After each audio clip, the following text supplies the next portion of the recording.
Okay, I decided to leave Kaliningrad and go to seaside. This is Zelenogradsk. This is my choice. There are a lot of pretty towns around Kaliningrad. And I took a train, there's just behind me. And 25 minutes ride cost me 65p. It's very busy because obviously it's summer, it's a holiday season. A lot of people like Kaliningrad and all this area for holidays. But 65p, I can't get over it. It's cost us £3 just to go from Weymouth to Dorchester, and it's less than 5 minutes ride. And for this price, you don't get old Soviet rundown trains. All the trains are very modern and very clean.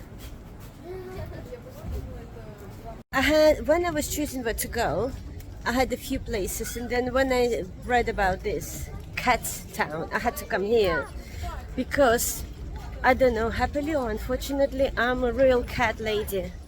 I've got 3 cats of my own.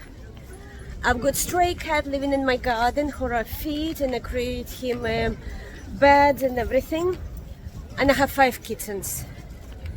So I think you confidently can say I am a cat lady. I mean, don't get me wrong, I like dogs too. I just found that dogs is too hard work for me. Cats, you feed them, they look after themselves.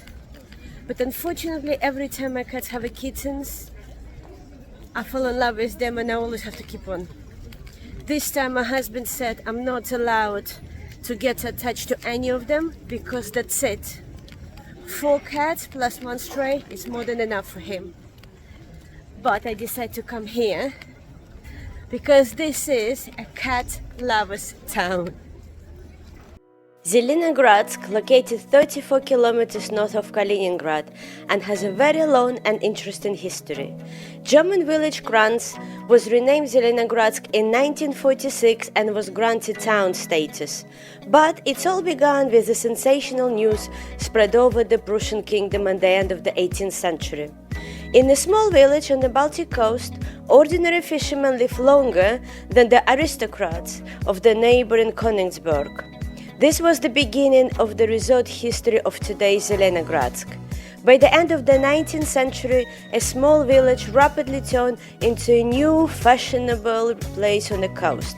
Hospitals, hotels, and luxury villas were built. Some of them are still there, but recently our cats took over the town. There is an absolute cult of cats here, and as you can see, it's a lot of little houses for street cats. They get fed.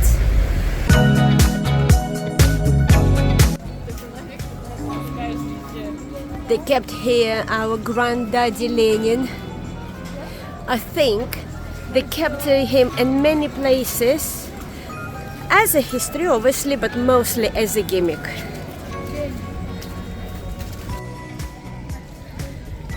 This is a statue of tourists taking a selfie, and you're robbing for a good luck, but as you can see, some people robbing handle, some people robbing cat, but some people robbing other parts of the girl.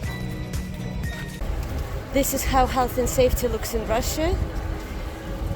I mean, look, they do have a red tape, so if you're blind or stupid, well, this is your fault.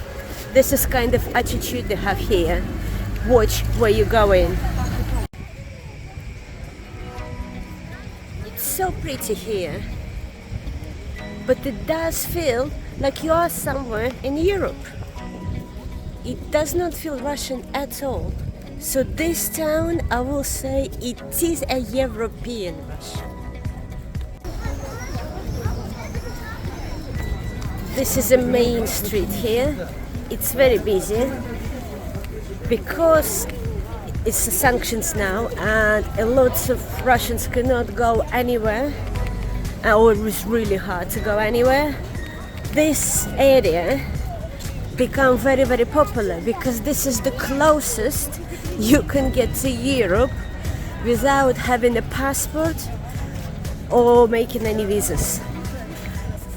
And we walking down and try to find cat museum called Muranium.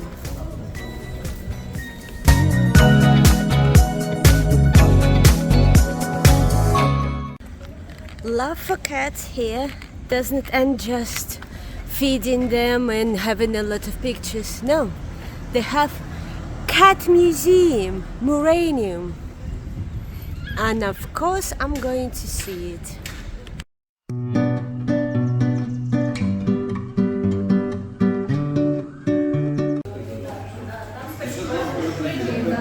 If you wonder what is cat museum,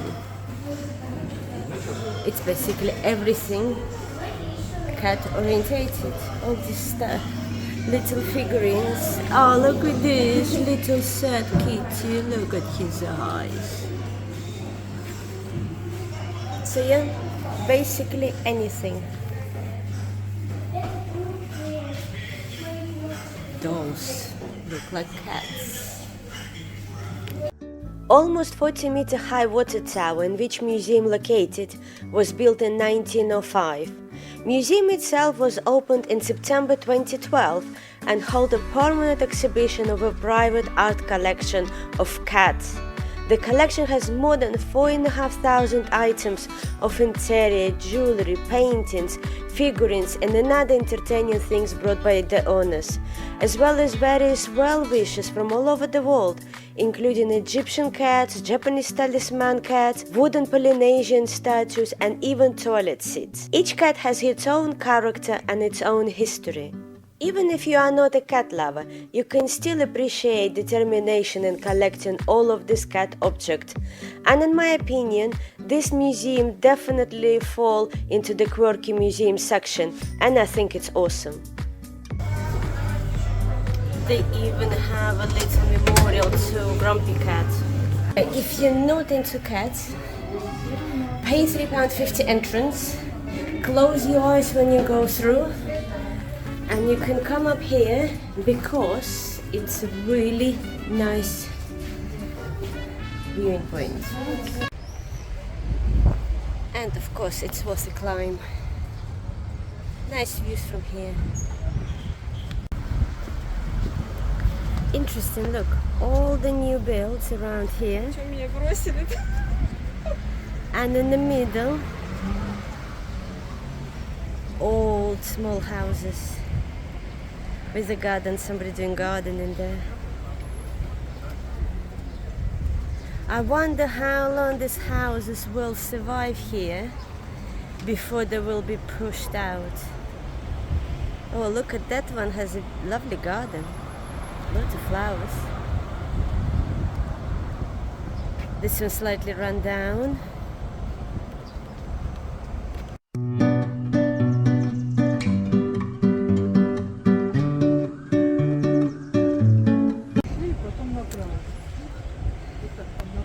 Boutique hotel. I bet this hotel advertising that they've got a swimming pool.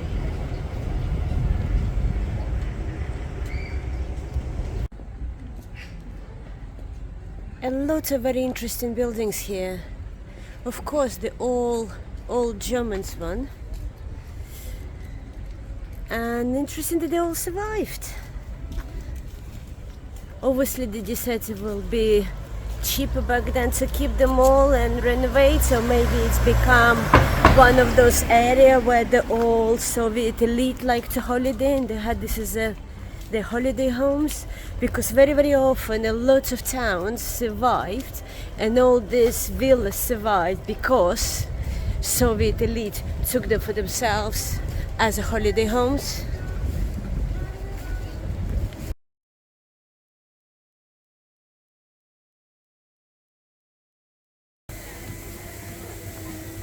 This is little advice. I'm buying some souvenirs, of course we all do.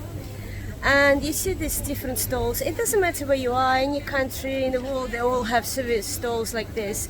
And they sell pretty much the same stuff. So what I normally do, I always buy one item in one, another item in another one, that every store owner had a bit of money.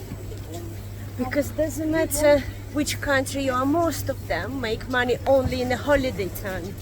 So I kind of spread my cash thing. Instead of giving all my money to one person, I give a little bit to everyone. Maybe you should follow my advice too. Then more people have a little bit more money. And there you are, promenade and the Baltic Sea.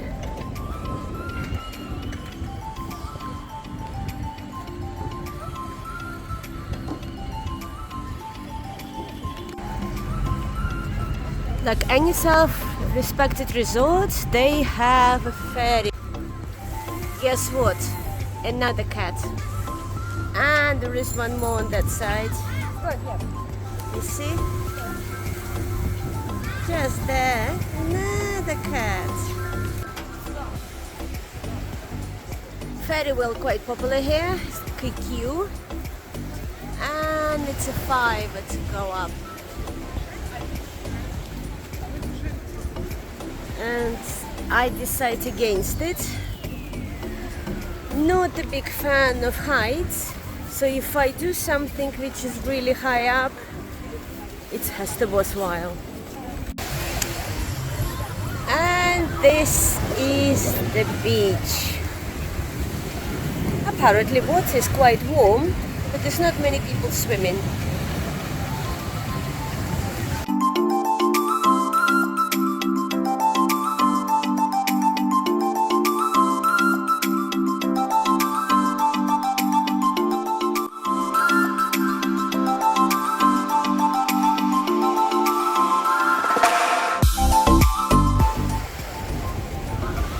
Water here doesn't look that clean. The only reason because they don't clean seaweed here. So you need to swim a bit further out to have a clean water. I think they start doing this in Weymouth as well. Do not clean seaweed. I don't like it.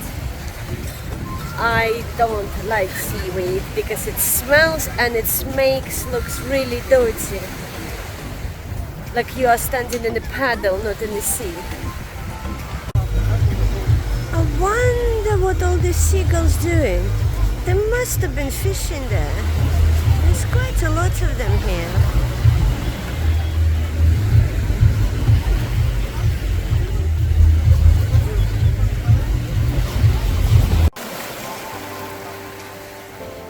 You see, water is actually crystal clear. It did look quite dirty in some areas only because of the seaweed.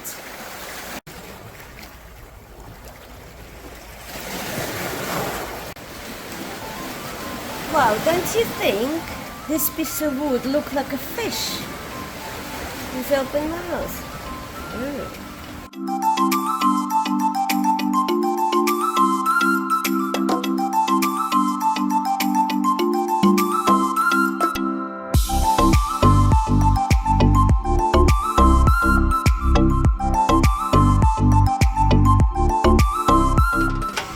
This museum has a red carpet because this is a museum of resort style fashion, and I'm gonna go and check it out. I think I did mention it before that in Russia is a lot of different types of museums, some of them quite strange. I am now in a museum of a holiday fashion. So basically here all the costumes starting from 18th, 19th century, how the ladies used to dress when they go for holiday, to the modern ones, to the old swimming trunks, the swimming costumes. So let's have a look. Tickets cost £3.50. So this is what I like about Russia. Tickets are very, very cheap, or it's free completely. So you can see everything you like, and it's not gonna break your bank.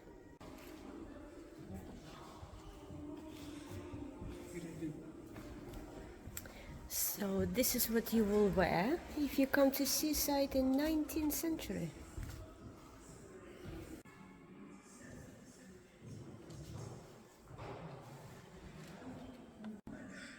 You see this dress from 1920s? You could easily wear it now. And this is 50s. We come into 50s era. It's very tiny museum, but I thought it was very fascinating.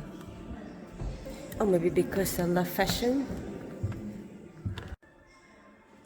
Resort style in 60s.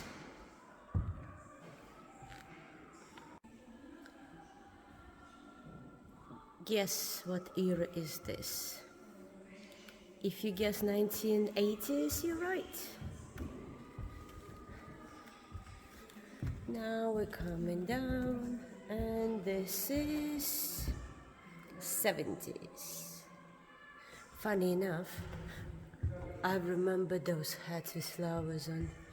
A lot of all the ladies used to wear them. Ooh, it's a funky swimming shorts. Look at these ones. Aren't they funky? They're actually very thick.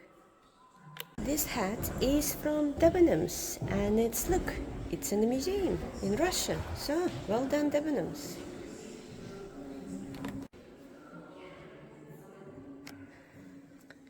Of course, lots of types of accessories, which is very relevant. Oh, Russians love the accessories, jewelry, bags, hats. I am a typical Russian as well. I've got tons and tons and tons of bags. I have so many bags and shoes that I turn one of my rooms is just my bag and shoe room. Look, it's all 60s, but I would wear any of this. These glasses is amazing. Look at this jewelry, how great they are. Look at this necklace. I mean, fashion goes around and around. I don't know if you're living in an era where you can wear everything, or they can't create anything anymore. You know what? I've got my nan's photographs in a hat similar to this. It just was in the brown color.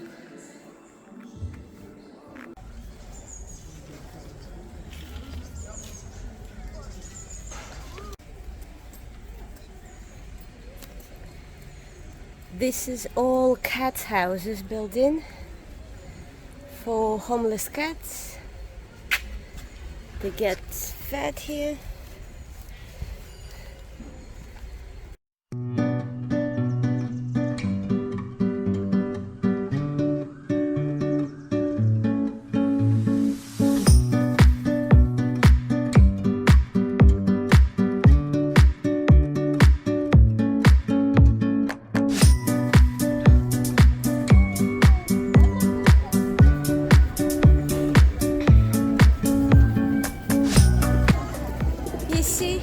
They are everywhere and they don't afraid people. And this one looks really weird and wild. I love him.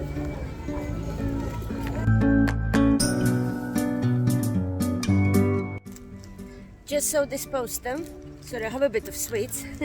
Just saw the poster advertising rubbish museum. But it's not the museum where you go and look at the rubbish.